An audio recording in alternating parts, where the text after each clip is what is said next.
Hello, everyone. This is Noah and John. We are from Urban Digs, and it is Friday, and you're going to get your weekly Manhattan report. Mhm. John, let's get right back into it. We're post Labor Day. We're starting to see some action. Let's talk about it. Let's give a visual. Let's show people what we're seeing. Let's I'm do it. looking at supply right here. We came in at 85.21, John. 85.21. Show me the chart.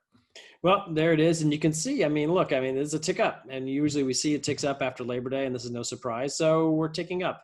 Yeah. This, again, is the pipeline number. I think it's going to be more interesting when we look at the weekly number. Exactly. And when we get to that weekly number, I think it's going to make sense why that's starting to tick up again. And we got to keep an eye out for a supply. In the great financial crisis, we reached 9,600. 9,600. So if we're going to reach that number, it's the next 3-4 weeks. That's when it's going to happen, because then you got pending sales. It's going to catch up to you. So let's move on to pending sales. We came in at 1557. John, throw up the chart. Where are we? Well, that's a 3% bump. That's great. That basically matches that increase in the in our active supply chart. Okay, so we moved up 3% in supply. We're moving up 3% in pending sales. So we're in parity with supply.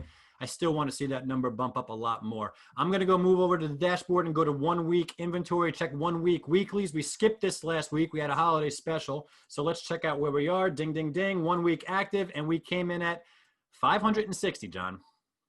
Yeah, it's a big number. And last week was a big number too. And this is sort of how it works typically in the markets. After Labor Day, we usually see a bump in inventory. I wasn't sure if we'd see one this week, being the fact that this active season is just all over the place. Right. But there you have it. They're coming back in again. Right. And we're looking at this chart right now, and I see 2 weeks in a row, and that's usually what happens. First, the stuff comes on the market, then the stuff goes into contract. There's about a 4-week delay between the two things happening right now. First, the stuff is coming on, so clearly that's happening. I guess we got to wait to see if this goes into the 600s, but we're in the 500s now. Let's switch over to demand. 1 week contract signed. Where are we? 134, John. 134.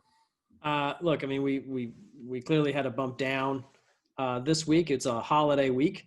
But the week before was pretty solid week. And honestly, look, if you consider this week as a holiday week, we didn't do that bad. We did just as good as we did a couple weeks ago. So, right.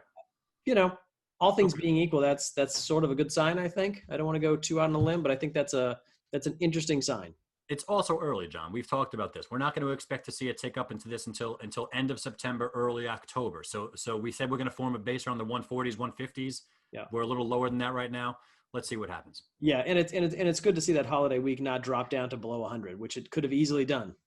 Right. That was COVID levels. All right, John, we're going to switch over here. I got an interesting chart to show you. Okay. We're going to go to the rental market. Okay. I saw the Jonathan Miller Bloomberg article about the rental market and inventory shooting up. I thought that was extraordinary. By the way, we are having a one-on-one interview with me, Jonathan Miller, and yourself coming up next Thursday. If you haven't registered for that one, you definitely want to register. We got about 100 questions. I think over 100 questions already for that webinar. It's going to be really cool. They're really interesting questions. We're going to have to work on getting the best questions there, but we're going to answer a lot of those questions. But that rental chart, maybe you want to dissect it in a different way. So here, check this out, John. Let's say you're in Manhattan and you got $2,000 to spend for a studio. Mm-hmm. Let's say you got $3,000 to spend for a 1-bedroom, and you got $4,000 to spend for a 2-bedroom, and you got $5,000 for a 3-bedroom. All right, I'm not going into the luxury sector. That's not, I'm excluding that, right? So I'm going into like the broader kind of meaty part of the curve. How many rental options with those caps on each of the bed counts did you have and do you have now? And take a look at this chart. Look at the rental inventory when you look at those price caps. Mm-hmm. Look what happened. So supply is actually up so much in the rental inventory. Studios are up about 200%. Okay. 1 bedrooms, 2 bedrooms, 3 bedrooms, they're up all over 100%. And if you take a look at them, I'm gonna put my little curve on. This was like pre-COVID right here. That's pre-COVID, right? So we're actually kind of improving a little bit. And then boop, there you are in COVID. And here's where we are right now. It almost looks like we're starting to normalize a little bit in the 3-bedroom market. So, if you're a renter right now, you're sitting pretty. Yeah. And you're exactly right, Noah. And I feel like you can see it's pretty much a straight up angle on most of these charts. Then they all kind of break around the same period of time, and that's sort of mid-July. And that's when we started to see rents on median rents start mediating, starting to come down. So the rents are trying to find a bid there, and that's what we're seeing there. But I think you're exactly right. Look, there's takeaways for everybody here. Listen, if you're a renter, you've got great options. If you're a landlord, Yeah. really you have a lot of competition. And let's talk about the sell side now. If you're a buyer and you're out there looking for a 2-bedroom or 3-bedroom, suddenly you have to start thinking about the rent to buy equation because there's a lot more choice out there. Sellers, conversely, if you're trying to sell a place, be aware that buyers now have a lot more choices when it comes to not only buying, but also renting. Yeah.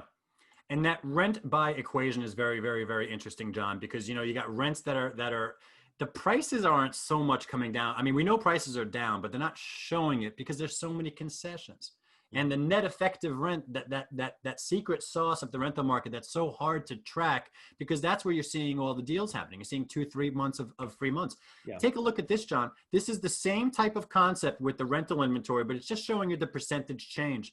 And the point of this is to really show you when the market got disrupted. And you can clearly see that in June is when June, July, August, and September, and we're in it right now, John. We're in it.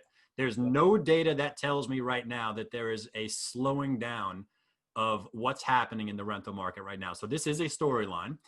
This is something to follow. I think the sales market might even follow this, quite frankly, but time will tell.